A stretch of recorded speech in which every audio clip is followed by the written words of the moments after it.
nous avons développé une méthode de commande qui améliore la vitesse, la stabilité et la précision des systèmes de commande d'un plus grand ordre de grandeur comparé aux autres technologies. Comme vous le verrez dans cette vidéo, l'efficacité de la méthode est suffisamment significative pour être visible à l'œil nu, mais est encore plus impressionnante lorsque mesurée avec grande précision. Nous illustrerons la méthode en l'appliquant à un système de lévitation magnétique, mais le domaine des applications est très vaste. De façon générale, lorsque l'on augmente le gain dans une boucle de commande, la réaction devient plus rapide, mais elle s'accompagne d'oscillations et peut même résulter en instabilité. L'algorithme permet d'obtenir un meilleur temps de réponse avec l'augmentation du gain sans détériorer les caractéristiques de la réponse fréquentielle. La nouvelle méthode de commande prend avantage des nouveaux senseurs qui sont particulièrement performants en termes de précision, de résolution, qu'une plus grande bande passante, et prend avantage également du fait que nous avons des unités de traitement numérique extrêmement rapides. Pour cela, nous avons un compensateur que nous proposons qui comprend en gros l'inversion de la partie inversible du signal du système, ainsi que 3 compensateurs. Le premier agissant en basse fréquence, le second en haute fréquence, et ces 2 compensateurs donnent la robustesse dans le plan fréquentiel du système. Tandis que J2S, c'est un filtre qui, lui, va agir essentiellement sur le temps de montée et le temps de stabilisation, sans affecter réellement la robustesse ni la stabilité. Alors, J1 et J3 stabilisent donc le système, le rendent robuste. J3 est quasi linéaire en haute fréquence.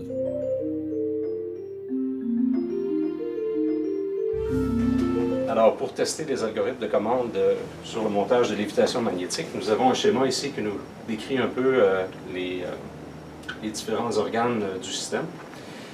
Donc, ce qu'on a, c'est une boule sphérique en métal qui doit être lévitée par un électroaimant.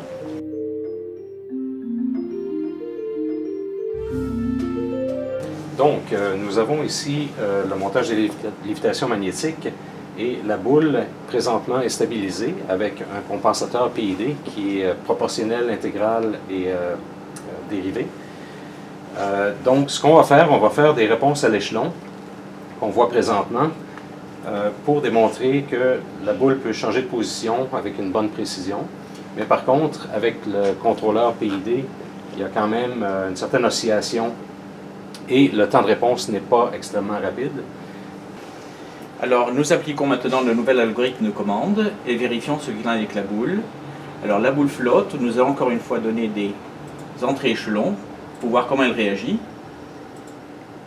Et on peut voir qu'elle prend une nouvelle position en oscillant beaucoup moins sur le plan vertical.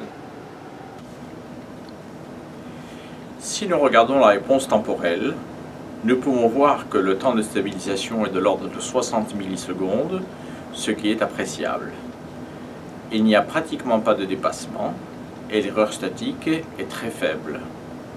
Notons également que le temps de montée et le temps de stabilisation sont égaux.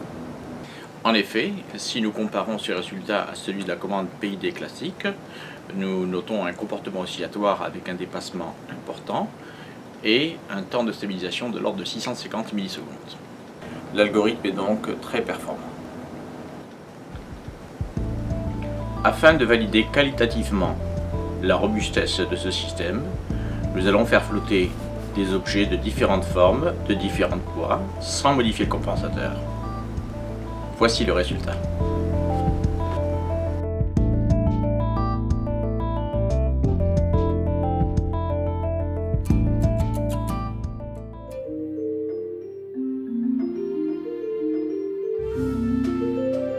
L'algorithme peut être appliqué à n'importe quel système, il est universel. On peut par exemple envisager de l'appliquer à un disque dur. Il s'agit simplement de commander le bras de lecture qui se promène d'un sillon à l'autre. On aimerait que cela se fasse le plus rapidement possible. Alors nous avons un modèle de disque dur et nous appliquons notre algorithme. Et voilà ce qui se passe lorsque nous augmentons le gain. Nous améliorons la réponse du système.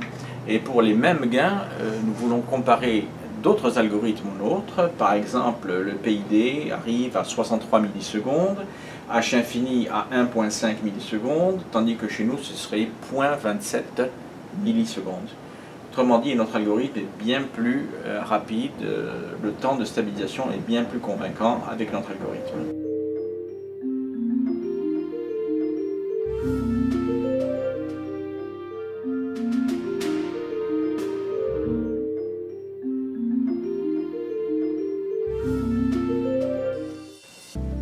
Pour plus d'informations sur cette technologie brevetée, s'adresser à Aligo, spécialisé dans la commercialisation d'inventions universitaires, ou aux professeurs-chercheurs David Bensoussan et Benoît Boulet.